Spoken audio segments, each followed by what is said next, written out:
if I compare today's map to what was passed off the floor of the House, I mean, it's a night and day difference. I mean, there are 6 districts that didn't exist before.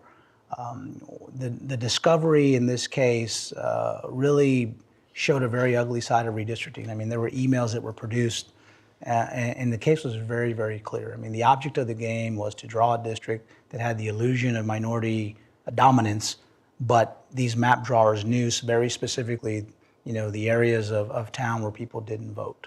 And so while on the at the 30,000 foot view, you had a district that had a perception of a Hispanic majority, but election performance indicated that these folks weren't active. And that's okay. I mean, you can't force people to vote. I mean, but while they were doing that, they knew exactly where those communities were that were politically engaged and politically cohesive, and they were taking them out and dispersing them in other places.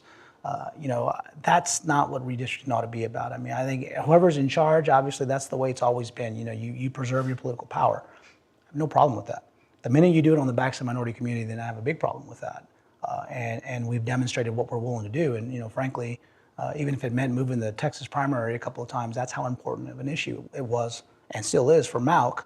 And I think that on another level, I think it's really excited some people. I think people are looking for minorities and Latinos to actually start taking bigger positions and taking stands in a very visible way, because I think it serves as a basis of inspiration for people to understand that if they get a little bit more engaged, that they're going to be supporting people that are willing to have these kinds of fights and make tremendous gains for the community. I mean, that with one lawsuit, we've improved this map with 6 Hispanic districts in Texas, and we believe that this court in D.C. could possibly make that even a little bit better, and that would have never happened had we sat this one out on the sidelines. I think there were some great advocates involved and would have done a good job, but I think it takes a certain perspective of somebody, of a caucus that knows both sides of the process. We know our way around the courtroom as lawyers, but we also know our way around the policy room and how things get done and what happens behind the scenes, and if there's going to be a bone buried somewhere, where is it buried?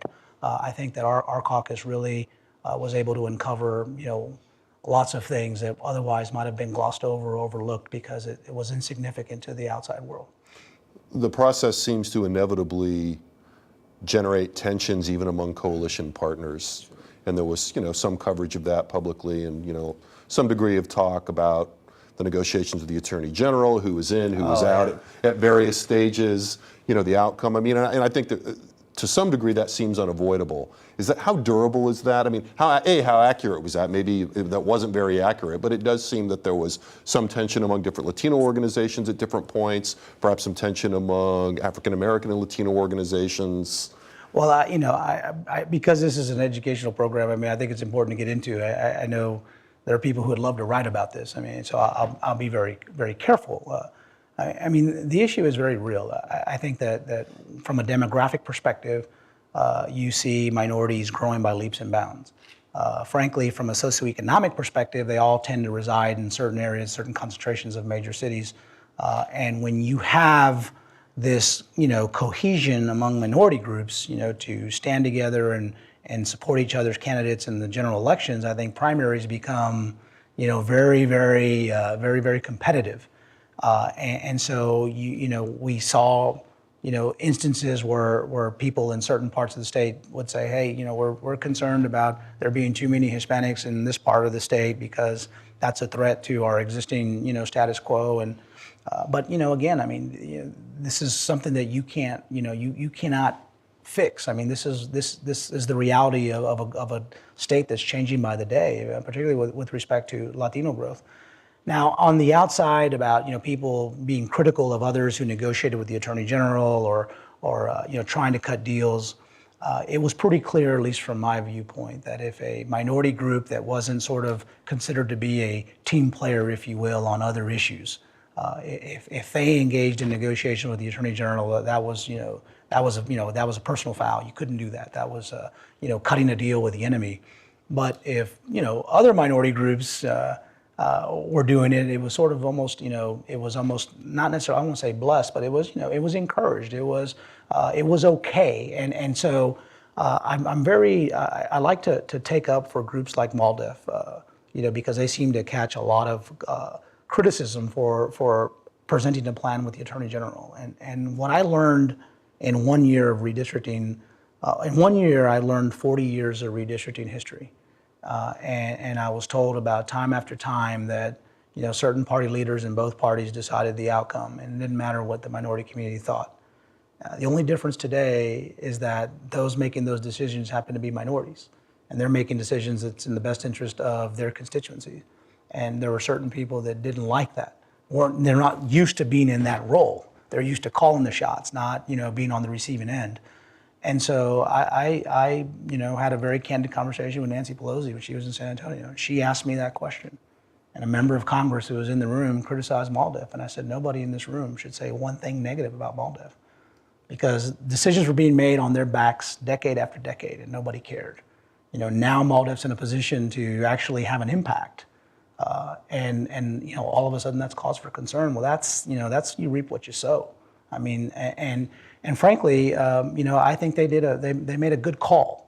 I think that you can, take, political, sides, but MALDEF doesn't play the politics. MALC doesn't play the politics. I mean, we drew a district, MALC drew a district in West Texas that would probably, I think Barack Obama, President Obama received 30% of the vote in the district we drew in West Texas. We knew it was going to elect a Hispanic Republican. We were fine with that. The most important thing is that it could be done. I mean, I don't know if you'd ever think that in Odessa and Midland and places like that, you can elect a Hispanic. You now can. Unfortunately, that didn't happen in this round, but you don't have to wait 10 years to bring a Section 2 claim. You can bring a Section 2 claim at any time. So who knows, we may revisit that down the road. But I think that more of these staged events between minority groups oftentimes had political motive, and they weren't done purely on race issues and ethnicity issues. I think that minority communities saw this as an opportunity for minorities. Sometimes politics gets in the way of that. Yeah, I mean, so it sounds to me like you think that the real takeaway is that things are complex when you're actually at the table and everybody's a full player. Everyone's a full player, and I think that, again, this is a sign that this is a state. I think redistricting from going forward will be done much differently now, and I think that minorities have now recognized that they will have a growing role at the decision-making table. So when there's talks about revamping the system and going to these commissions, you have minorities going, hey, wait a minute, since 1970, we've been on the receiving end of deals being cut and us being left out. Now we're in a position to have an impact and right those wrongs for the last 30, 40 years. Don't take it away from us.